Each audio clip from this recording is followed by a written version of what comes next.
Bom, muito obrigada de antemão, tá? Pela sua ajuda. Meu nome é Arlete, tenho 52 anos e eu quero falar um pouquinho com você sobre a minha ideia ou minha decepção a respeito da questão da vocação de Deus às pessoas, né?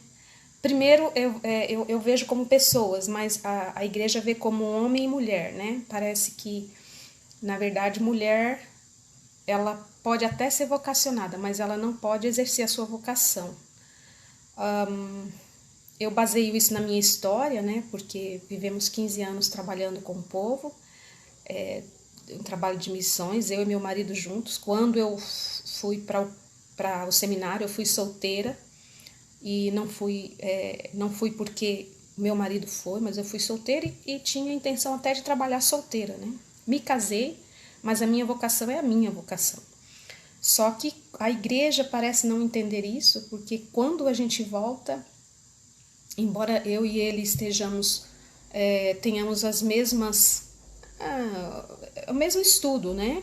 Ele, eu teologia como ele, eu tenho pedagogia, ele já tem outro curso, mas a gente está ali junto. Esclarecendo que eu não vejo meu marido como minha oposição, eu não concorro com ele, mas eu sou eu tenho minha identidade. Então, quando eu voltei à igreja, eu pensei, bom, é a minha igreja, não era a igreja do meu marido, né? Tem isso também. Então eu pensei, bem, vão me dar um trabalho na área de missões.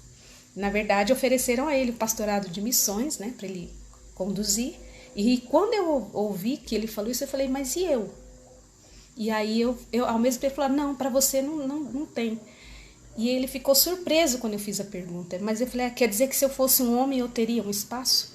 E eu me senti muito colocada de lado, e eu fiquei me perguntando a respeito disso. Por que a vocação feminina ela não é reconhecida como algo sério? E por que sempre nós estamos ligadas ao marido neste sentido? E as mulheres solteiras não têm nem espaço. E outra coisa, por que quando tem o marido e tem a esposa, se a esposa tem uma vocação, geralmente só o marido é remunerado e ela nem é contada nessa remuneração. Ela se doa, mas na verdade nunca olha para ela nesse sentido, né? Então fala um pouquinho, Caio, porque de verdade meu coração eu fiquei muito triste porque eu me vejo como vocacionada, me vejo Maria, eu me vejo Madalena, eu me vejo a samaritana, eu me vejo trabalhando para Deus, eu me vejo como uma seguidora. E eu poderia ter feito muito mais, ou poderia fazer muito mais, se a gente tivesse credibilidade. Eu gostaria que você falasse um pouquinho a respeito disso. Oi, Arlete. Eu sinto tanto, sinto muito mesmo por você que tem uma vocação como mulher, mas está dentro de uma instituição religiosa. Porque isso não tem nada a ver com Deus, não é? Como você mesma sabe. Isso não tem nada a ver com Jesus. Isso não tem nada a ver com o Evangelho. Isso aí tem a ver com o patriarcado, era da cultura patriarcal dos judeus, da cultura patriarcal dos gentios em volta, aonde depois o evangelho foi levado, e você vê traços desse patriarcalismo até mesmo em cartas de Paulo, quando ele diz, escrevendo aos coríntios, que não queria que as mulheres falassem, ou que elas deveriam usar véu, ou quando ele diz, porque eu não permito que as mulheres falem na igreja, exceto para profetizar. E ele está falando, obviamente, de uma maneira extremamente vinculada ao contexto daquele lugar de Corinto, que era um lugar muito complicado. Eu não tenho tempo aqui para explicar as idiosincrasias da igreja de Corinto e da cidade de Corinto e da cultura dos coríntios.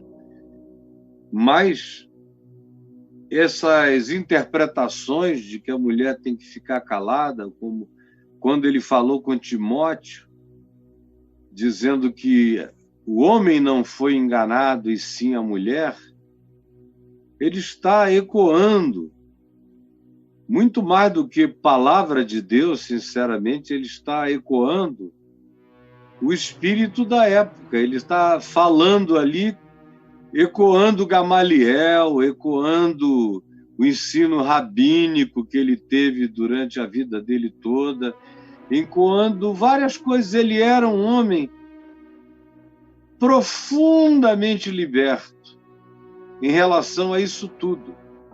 Mas ele era um homem do tempo dele. Por mais liberto que ele fosse, ele tinha as suas próprias pré-condições. Ele tinha, usando uma linguagem de hoje, suas comorbidades. Mesmo como um cristão livre. Por isso é que eu leio a Bíblia toda, incluindo Paulo, a partir de Jesus, porque em Jesus você não vê isso. Você vê Paulo dizendo: eu não permito que as mulheres ensinem, pois o homem não foi enganado, e sim a mulher. Você não ouve isso em Jesus. Em Jesus só existem pessoas, como você falou. Aí alguém pergunta: e por que ele chamou só homens? Ele chamou só homens porque eles iam andar, eles iam passar o tempo todo em pé. Eles iriam dormir juntos. Eles iriam dormir ao relento. Quando ele chamou aqueles 12, ele estava começando algo que não tinha nenhuma estratégia do ponto de vista logístico. Olha, está tudo preparado, esse aqui é o mapa das nossas instalações, como se fosse eu fazendo uma viagem, só saio de casa com tudo estruturado, eu sei em que hotel eu vou ficar, e nos auditórios onde eu vou falar. Não! Ele chamou aqueles homens sem dizer para os homens para onde eles iam. Ele os chamou para ensiná-los durante o caminho. Mas o que aconteceu?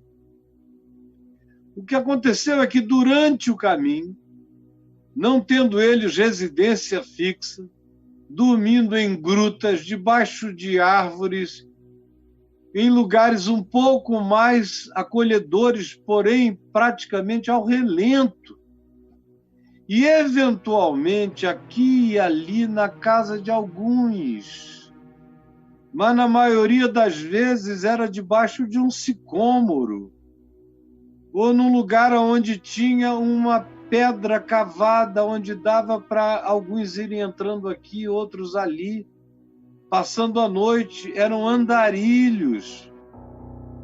No entanto, apesar de serem andarilhos, mulheres foram se convertendo à medida em que eles foram pregando, e algumas delas foram deixando tudo e seguindo. Como Maria, a mãe dele, que depois de um tempo, não no início ela achava tudo uma loucura, como está dito lá em Marcos 3, que ela achou que Jesus estava louco. Mas depois de um tempo, ela própria foi junto. Maria, a outra Maria, Maria Madalena, a mulher de Lúcio, que era irmão de leite de Herodes, foi seguindo a Jesus, como diz Lucas 8. Tinha um grupo de mulheres ricas da Galileia que passaram a andar com ele e servi-lo com os seus bens, é o que está dito aqui em Lucas, no capítulo 8. Então, quando você anda com Jesus e você vê como ele trata todo mundo, você vê que não tem nenhuma diferença. Lázaro não tem prioridade sobre Marta e Maria. Nenhuma. Lázaro só teve prioridade quando morreu. que aí ele era o cara da hora e da vez e foi ressuscitado. Mas no cotidiano, a gente ouve dizer que ele era amigo de Marta, de Lázaro, de Maria, mas as narrativas dialogais acontecem com Marta e com Maria, especialmente. A gente vê os homens fazendo e usando preconceito para com as mulheres que aparecem na cena dos evangelhos, como a chamada pecadora que ungiu os pés, derramou lágrimas, enxugou com os seus cabelos e beijava. E o fariseu, dono da casa, ficou todo, ai, que mulher linda, de 4, gostosa, beijando os pés dele. O cara ficou todo eriçado. E aí projetou, transferiu, de fato, para Jesus a sua eroticidade, o seu julgamento erótico. E dos demais homens que estavam no lugar, que se fosse do pé deles, eles ficavam loucos. Uma mulher beijando o pé, derramando perfume, chorando, passando aquele cabelão nos pés. Eles iam ficar alucinados, ficaram alucinados, cheios de tesão. Aí transferiram para Jesus, disseram, esse aí não é profeta, não. Como acontece quase sempre, Jesus tranquilo. O que você vê nos evangelhos é o julgamento dos homens. Jesus está absolutamente à vontade com as mulheres. Com a samaritana, ele fica conversando com ela, ele a procura, ele puxa o assunto, ele desenvolve, ele continua. Não só fica com ela sozinho, a ponto dos discípulos pensarem o que ele, que era um rapaz, era um homem jovem de 32 anos naquele tempo, forte, másculo, viril, conversando com uma mulher bonita, gostosa, tão gostosa que os homens a adoravam. Ela já tinha tido 5 maridos e agora tinha um caso com um cara com quem ela não tinha casado, sinal de que ela não era de se jogar fora, ao contrário. Um depois do outro tinha gente na fila. E Jesus ficou com ela e depois ficou mais 2 dias na casa dela. É só ler a sequência do Evangelho de João, no capítulo 4. Ficou lá, em Siquém, na cidade dela, na casa dela, com o marido dela. Qual é o preconceito? E é ela que vai chamar ele, a envia, ele a apostoliza. Apóstolo é uma palavra que significa carregador de mensagem, é um anjo terreno, é o apóstolo. E ele diz a ela o que se diz a um apóstolo, vai e chama. E ela foi e chamou os homens todos da cidade e veio todo mundo ouvir Jesus. Ela foi comissionada para levar aquela palavra e trazer gente a Jesus. Não é essa a obra de evangelização? Você é comissionado para ir e convidar pessoas para virem a Jesus? Foi o que a mulher de Samaria fez. Você está me entendendo? Olha, a minha imagem está frisada, mas eu estou falando fluentemente, me entenda. Então, eu leio Paulo a partir de Jesus. E em Jesus não existe isso. Em Jesus não existe isso. E para Paulo também não. Quando você vê Paulo de fato com liberdade, como lá escrevendo aos Romanos, no final da carta dele, naquela saudação longa do capítulo 16, quando ele menciona uma quantidade enorme de nomes, você veja a quantidade de nomes de mulheres que ele menciona lá, é muito interessante você ver. E ele trata algumas delas como apóstolas, como pessoas que carregavam um ministério livre, solto, praticado por elas antes de Paulo existir. Ele saúda, no verso 3 do capítulo 16, a Priscila. A Priscila, antes de saudar a Áquila, Parece que a minha bateria está acabando, brother. Só faltava era essa hoje. Ele Meu Deus saúda a do céu. Priscila. Antes Ah, de saudar a Áquila, é a Priscila.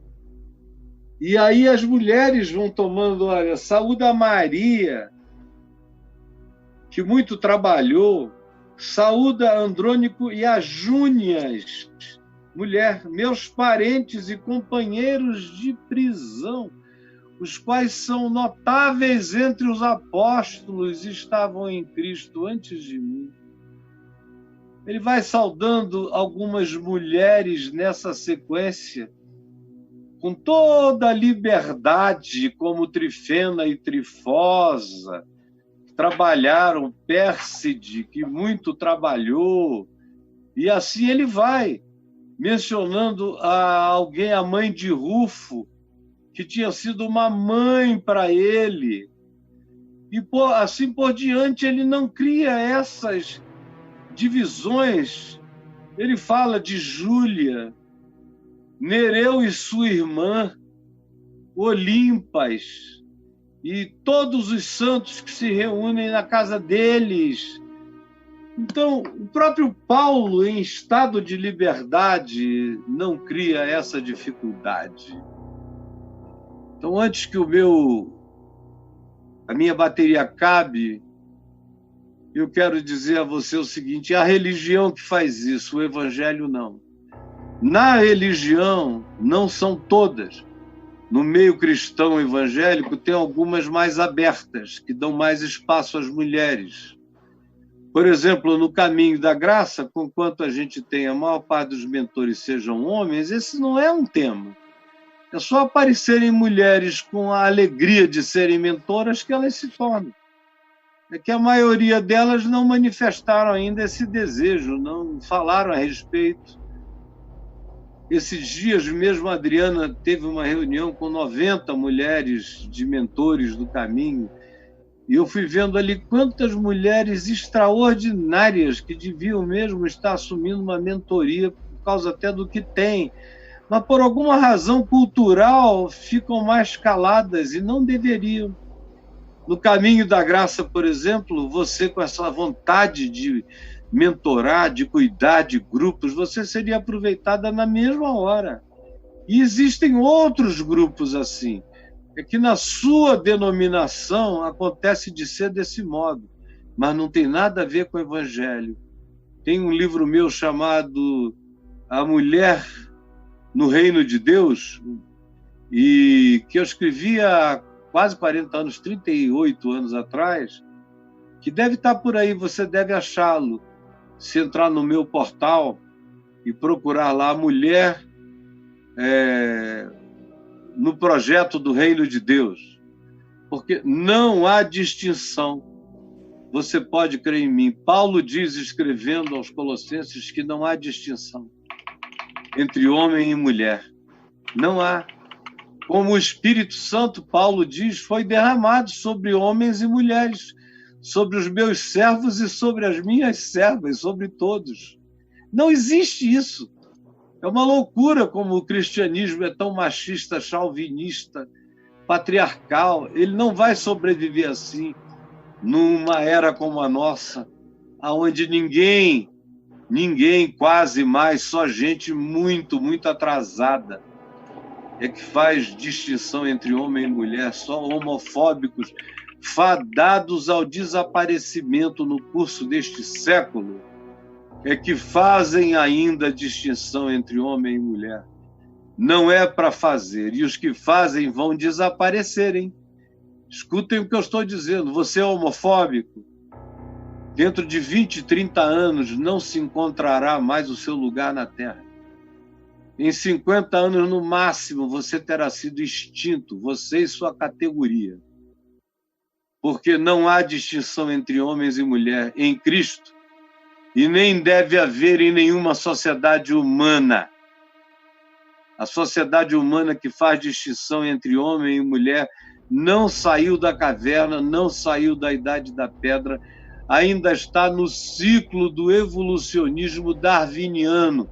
Não deu um salto para além do animal, para além do mamífero, para além de Darwin para além do processo da natureza. Nós, na humanidade, passamos do processo da evolução natural e entramos no processo da evolução mental e intelectual, do antropos, que não é mais um homem, é humano. É homem, é mulher, é ser humano em qualquer gênero, em qualquer manifestação.